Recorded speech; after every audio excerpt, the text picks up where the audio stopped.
ஒரு UPSC clear செய்ய முடிந்த நம்முடைய வீட்டு பிள்ளையால நீட் தேர்வை ஏன் கிளியர் செய்ய முடியல? ஏன்னா நீட் என்பது ஒரு தேர்வு கிடையாது, அது ஒரு சூழ்ச்சி.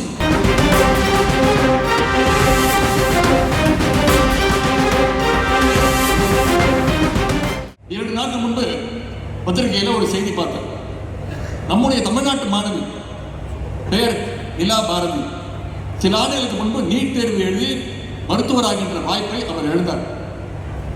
ஆனால் அதே மாணவி, அதே நிலா பாரதி இன்றைக்கு யூபிஎஸ்சி தேர்வு எழுதி மாநிலத்திலேயே முதலிடம் பிடித்து IFS இந்தியன் ஃபாரஸ்ட் சர்வீஸ் அதிகாரியாக அந்த நிலைமை அடைந்திருக்கின்றார். இதில் நாம யோசிச்சு பார்க்கணும், சிந்திச்சு பார்க்க வேண்டும். ஒரு யூபிஎஸ்சி கிளியர் செய்ய முடிந்த நம்முடைய வீட்டு பிள்ளையால நீட் தேர்வை ஏன் கிளியர் செய்ய முடியல? ஏன்னா நீட் என்பது ஒரு தேர்வு கிடையாது, அது ஒரு சூழ்ச்சி என்பதை நீங்கள் புரிந்து கொள்ள வேண்டும். இதே மாதிரி தான் நீட் தேர்வு மாதிரி தான் இன்னைக்கு மும்மொழி கொள்கை கொண்டு வந்து இந்தியை திணிக்க முயற்சிக்கிறாங்க. அதே போல புதிய கல்விக் கொள்கை, நியூ எஜுகேஷன் பாலிசின்னு கொண்டு வந்து திணிக்கிறாங்க. 3ஆம் வகுப்பு, 5ஆம் வகுப்பு, 8ஆம் வகுப்புக்கு பொதுத் தேர்வு கொண்டு வரணுன்றாங்க.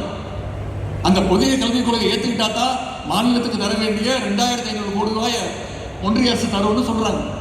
நம்முடைய முதலமைச்சர் சொல்லிட்டார், 2500 கோடி இல்லை, நீ 10,000 கோடி ரூபாய் கொடுத்தா கூட உங்களோட புதிய கல்விக் கொள்கையை என்னுடைய தமிழ்நாட்டு மாநிலத்தை கூட நான் திணிக்க மாட்டேன். அதே மாதிரி இந்த புதிய கல்விக் கொள்கையில தான் குலத்தொழிலை செய்வதற்காக அதற்கு காசு தரேன், குலத்தொழிலை படி அதற்கு காசு தரேன்னு விஸ்வகர்மா திட்டம்னு ஒன்று கொண்டு வராங்க. ஒன்றிய அரசு கொண்டு வருது. நம்முடைய திராவிட மாநில அரசு மாணவர்களை எப்படியெல்லாம் படிக்க வைக்க முடியும் என்ற திட்டங்களை தொடர்ந்து நிறைவேற்றி வருது. மாணவர்களுக்கு காலையில் உணவு திட்டம், 1ஆம் வகுப்பிலிருந்து 5ஆம் வகுப்பு படிக்கக்கூடிய அனைத்து குழந்தைகளுக்கும் காலையில் ஸ்கூலுக்கு வந்தால் அவங்களுக்கு தரமான காலை உணவு, படிச்சுட்டு அவங்க அடுத்து என்ன கல்லூரியில் போய் சேரலாம், என்ன கோர்ஸ் எடுக்கலாம் அப்படின்னு சொல்றதுக்கு நான் முதல்வன் ஒரு திட்டம். பெண்கள் வீட்டை விட்டு வெளில வரணும், பள்ளிக்கூடம் போகணும், படிக்கணும். பள்ளிக்கூடம் போனால் மட்டும் பத்தாது, உயர்கல்வி படிக்கணும், காலேஜுக்கு போகணும்னு அரசு பள்ளியில் படிச்சுட்டு எந்த காலேஜில் போய் சேர்ந்தாலும் ஒவ்வொரு மாதமும் 1000 ரூபாய் கல்வி ஊக்கத்தொகை கொடுத்து புதுமை பெண் திட்டத்தின் மூலம் கொடுக்கிறார் நம்முடைய முதலமைச்சர் அவர்கள். ஆண்கள் படிக்கணும், உயர்கல்வி படிக்கணும்னு கொண்டு வந்திருக்கிறது தமிழ் புதல்வன் திட்டம். நாம ஒவ்வொரு திட்டத்தையும் மாணவர்கள் படிக்க வைக்கிறதுக்காக நம்ம திட்டங்களை தீட்டுறோம். ஆனால் ஒன்றிய பாஜக அரசோ மாணவர்களை கல்வியிலிருந்து எப்படிலாம் வெளியேற்றலாம்னு திட்டம் போட்டு திட்டங்கள் தீட்டிக்கிட்டு இருக்கிறாங்க. அதே போல இன்னொரு விஷயம், தொகுதி மறுவரை டீலிமிட்டேஷன் ஒன்று கொண்டு வராங்க. அதாவது மக்கள் தொகை அடிப்படையில் இந்த டீலிமிட்டேஷனை கொண்டு வந்தாங்கன்னா தமிழ்நாட்டில் இருக்கக்கூடிய இப்போ 39 நாடாளுமன்ற உறுப்பினர் இருக்கிறாங்க, நாடாளுமன்ற தொகுதிகள் இருக்கு, அது 8 தொகுதிகள் குறைக்கப்பட்டு 31 தொகுதியாக மாறும்.